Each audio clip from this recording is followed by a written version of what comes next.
श्रीजीउଙ୍କ दर्शन लाभ कले केन्द्रमंत्री नितिन गडकरी। आज पुरी ग्रस्तरे आसी श्रीमंदिर में महाप्रभु दर्शन करिसेंती केन्द्रमंत्री नितिन गडकरी।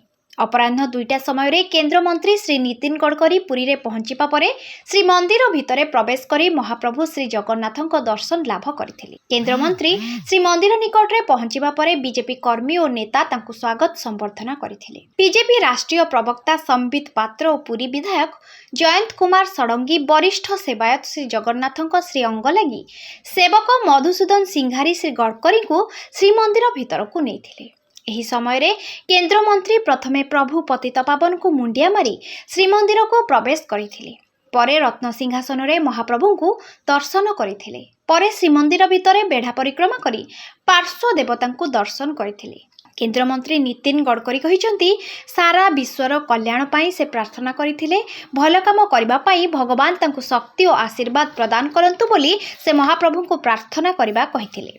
एहा परे ब्रह्मगिरी निर्वाचन मंडली कृष्ण प्रसाद रे एक निर्वाचन सभा रे श्री नितिन गडकरी जोग देबार कार्यक्रम रहिছে। मजदूर किसान का सबका कल्याण हो, विश्व का कल्याण हो और अच्छा कार्य करने के लिए जगन्नाथ जी हमें आशीर्वाद दें, यही उनके चरणों में प्रार्थना। पुरीरू जगवंतु जेना को रिपोर्ट फोकस प्लस।